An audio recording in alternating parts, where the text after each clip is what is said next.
इस वक्त की सबसे बड़ी खबर रूस से आ रही है। रूस ने दावा किया है कि उस पर यूक्रेन ने मिसाइल से हमला किया है। रूस के रक्षा मंत्रालय का दावा है कि सेना ने यूक्रेन की 2 मिसाइलों को नष्ट भी कर दिया, लेकिन इस हमले में रूस के 20 लोग घायल हो गए हैं। बताया जा रहा है कि यूक्रेन ने यह हमला S-200 से किया है, जिसे जेलेंस्की ने अपग्रेड करने का ऑर्डर दिया था।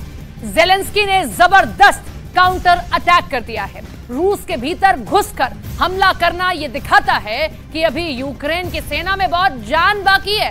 जेलेंस्की आसानी से सरेंडर नहीं करने वाले हैं। और अब तो हालात ये हो गए हैं कि रूस हमला करता है तो यूक्रेन उसका सिर्फ जवाब नहीं देता, बल्कि करारा जवाब देता है।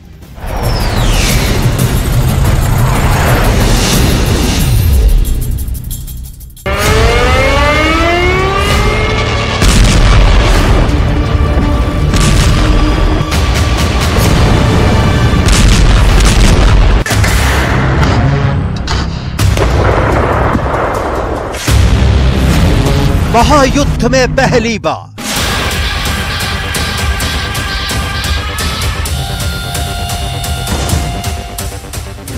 रूस पर यूक्रेन का सीधा वार।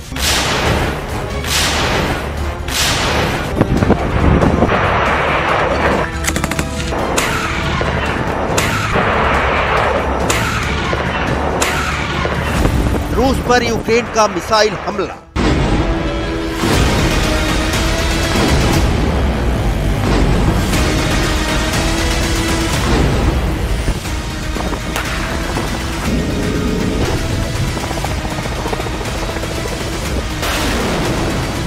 यूक्रेन की 2 मिसाइलें ढेर।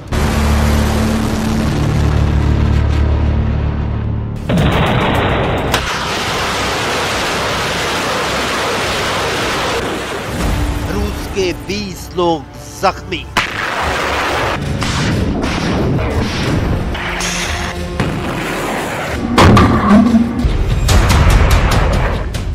युद्ध की ये बिल्कुल नई और ताजा तस्वीर है। यूक्रेन पर गिरती मिसाइलों का मुंह जैसे जेलेंस्की ने मॉस्को की ओर मोड़ दिया है। सबसे पहले इस मात्र कुछ सेकंड के वीडियो को गौर से देखिए, जो कहते हैं कि जेलेंस्की का काउंटर अटैक फेल हो गया है। जेलेंस्की की सेना रूस की सेना के सामने घुटने टेक रही है। उन्हें यह वीडियो बहुत ध्यान से देखना चाहिए, क्योंकि इसमें युद्ध की आगे की संभावना और विनाश की झलक दिखती है। जेलेंस्की के रूस पर मिसाइल हमले की डिटेल दिखाने से पहले रूस ने इस हमले पर क्या कहा है उसे समझने की जरूरत है। रूस के दक्षिणी हिस्से में यानी तागान रोग शहर में यूक्रेन ने मिसाइल से हमला किया। रूस का दावा है कि उसने यूक्रेन की 2 मिसाइलों को मार गिराया, लेकिन इस हमले में उसके 20 लोग घायल हो गए। रूस पर जेलेंस्की के हमले पहले भी हुए, लेकिन अब तक यूक्रेन इन हमलों के लिए ड्रोन का इस्तेमाल करता रहा है।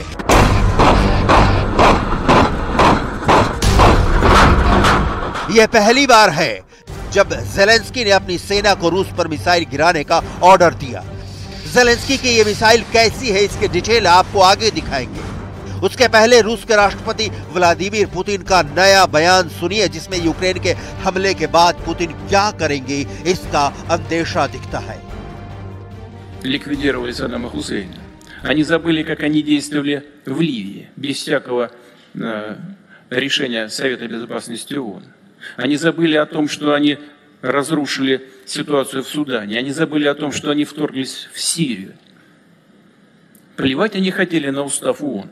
Они вспоминают о международном праве только тогда, когда считают, что эти инструменты можно использовать против кого-то. В данном случае против России. Ничего у них не получится. रूस में घुसकर हमला करने की रणनीति जेलेंस्की ने युद्ध के शुरुआती दौर में ही बनाई, लेकिन इस रणनीति को जमीन पर जेलेंस्की नहीं उतार पा रहे थे।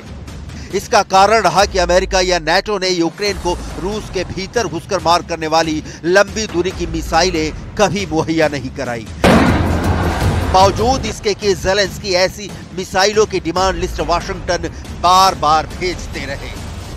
अब सवाल उठता है कि जेलेंस्की ने फिर मिसाइलों से ताजा हमला रूस के भीतर घुसकर कैसे किया। इसका जवाब जानने के लिए उस मिसाइल की डिटेल जाननी होगी जो रूस पर कहर की तरह बरसी है और जिसने रूस के डिफेंस सिस्टम के सामने चैलेंज पैदा कर दिया है। जिस मिसाइल से यूक्रेन ने रूस पर हमला किया है उसका नाम है S-200। ये S-200 जमीन से हवा में मार करने वाली मिसाइल है, लेकिन यूक्रेन की डिफेंस फोर्स ने इसमें तकनीकी बदलाव किया है और अब ये मिसाइल S-300 की तरह काम कर रही है जो जमीन से जमीन पर मार कर रही है। आशंका जताई जा रही है कि यूक्रेनी सशस्त्र बलों ने 2023 में ब्रांस्क ओब्लास्ट और क्राइमिया में रूसी ठिकानों पर हमला करने के लिए S-200 मिसाइलों का इस्तेमाल किया था। सोवियत संघ के दौर में S-200 मिसाइलों का प्रोडक्शन रक्षा संस्थानों, औद्योगिक संस्थानों और सरकार के अहम सुरक्षा संस्थानों के लिए किया जाता था। यूक्रेन जब सोवियत संघ का हिस्सा था तब से ही S-200 मिसाइलें यहां के हथियार गोदामों में भरी पड़ी हैं, जिसका इस्तेमाल ज़ेलेंस्की से एडवांस सिस्टम में बदल कर रहे हैं। इस मिसाइल की खासियतों के चलते ही इसे कई देशों ने रूस से खरीदा है। इस वक्त दुनिया के कई देशों में ये मिसाइलें तैनात हैं, जैसे Azerbaijan, Bulgaria, Iran, Kazakhstan, Libya, उत्तर Korea, Poland, Syria, Turkmenistan, Myanmar. इन देशों ने S-200 उसकी काबिलियत के चलते ही खरीदा।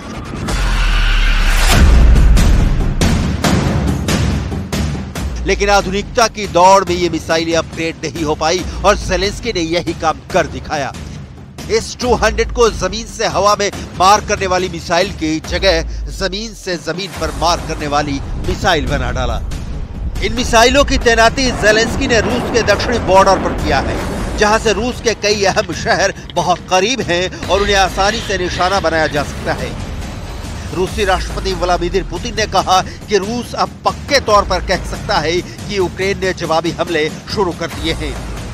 हालांकि एक तरह से कई सप्ताह पहले ही हमले शुरू हो चुके हैं। यूक्रेन ऐसे अभियान चला रहा है जिन्हें सैन्य भाषा में श्रैपिंग ऑपरेशन कहा जाता है।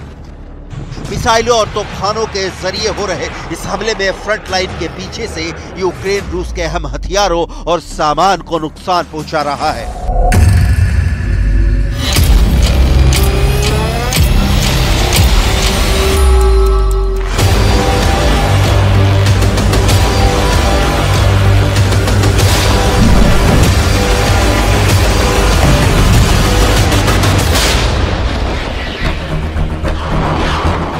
यूक्रेन का रूस पर मिसाइल से हमले का मतलब है कि ज़ेलेंस्की हार के कितने करीब हैं, ये क्लियर हो गया है।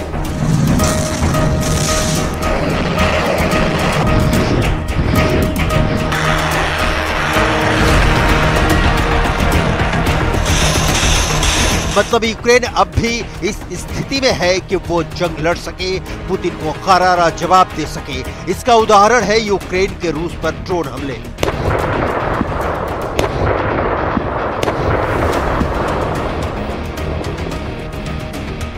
चौबीस जुलाई रूस ने आरोप लगाया था कि यूक्रेन ने मॉस्को में 2 ड्रोन से हमला किया। रूस के कब्जे वाले क्राइमिया में यूक्रेन ने 17 ड्रोन से हमले किए। 5 जुलाई मॉस्को की 2 बिल्डिंग्स पर 5 ड्रोन से हमले का आरोप लगा। 3 मई इससे पहले राष्ट्रपति पुतिन के घर क्रेमलिन पर 2 ड्रोन से अटैक किया गया। दोनों ड्रोन क्रेमलिन के डोम पर क्रैश हुए थे।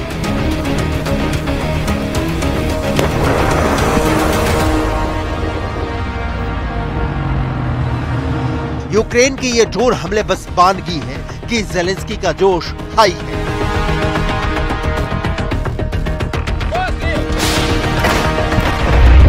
ड्रोन के बाद अब यूक्रेन रूस को मिसाइलों से भी निशाना बनाने की स्थिति में है। इस तथ्य के बावजूद कि यूक्रेन के पास मिसाइलों की तादाद रूस के मुकाबले शून्य है। इस तथ्य के बावजूद कि रूस ये दावा करता है कि उसने यूक्रेन के कई ड्रोन हमले को नाकाम कर दिया है।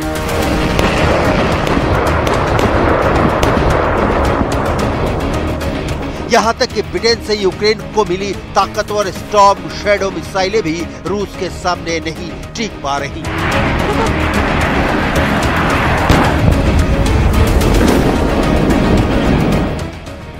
पंद्रह मई को एक, 16 मई को 7, 20 और 22 मई को अज्ञात संख्या में और 26 मई को 2 स्टॉर्म शैडो मिसाइलों को इंटरसेप्ट किया।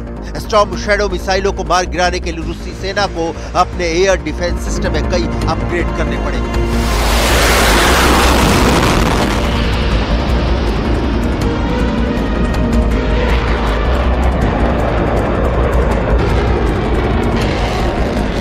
हालांकि रूस ने यह नहीं बताया कि इसके लिए उसने कौन से मिसाइल सिस्टम का इस्तेमाल किया।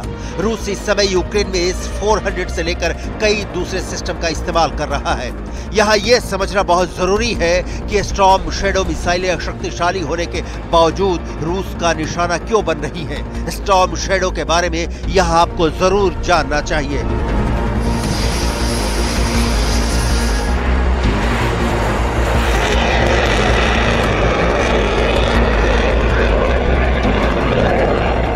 सबसे बड़ी खासियत है इसकी रेंज। ये 250 किलोमीटर की दूरी तक हमला कर सकती है। इस मिसाइल का वजन 1300 किलोग्राम है। खास बात यह है कि ये किसी भी तरह के मौसम में दिन और रात हमला करने में सक्षम है। ये दुश्मनों को एयरबेस, रडार इंस्टॉलेशन और कम्युनिकेशन को बुरी तरह से तबाह कर सकती है। स्टॉर्म शैडो मिसाइल में फायर और फॉरगेट तकनीक का इस्तेमाल किया जाता है। मिसाइल को लॉन्च होने के बाद ये इंफ्रारेड की मदद से दुश्मन के ठिकाने को टारगेट करती है।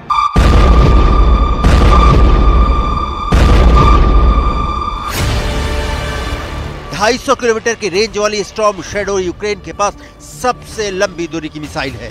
बाद बाकी ज़ेलेंस्की के पास इससे कम दूरी की ही मिसाइलें हैं। हालांकि मिसाइलों की जगह ड्रोन से अटैक करना ज्यादा आसान और सस्ता है। ज़ेलेंस्की रूस के खिलाफ यही कर रहे हैं।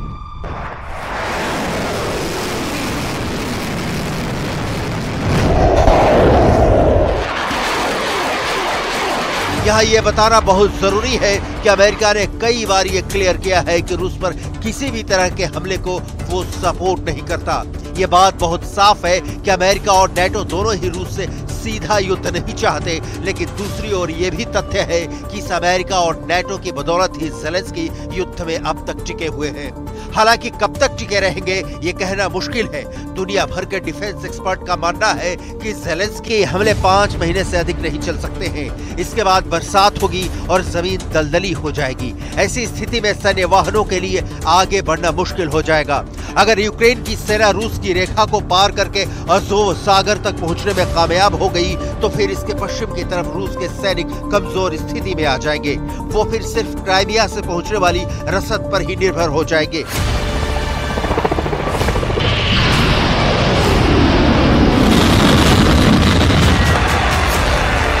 लेकिन इस गणित का असर ज़ेलेंस्की पर होगा ऐसा दिखता नहीं। लेकिन फिलहाल तो काउंटर अटैक की कामयाबी को लेकर कहा जा रहा था कि फेल हो रहा है, तो रूस के शहर में गिरी यूक्रेन की मिसाइलों ने खेला बदल दिया है।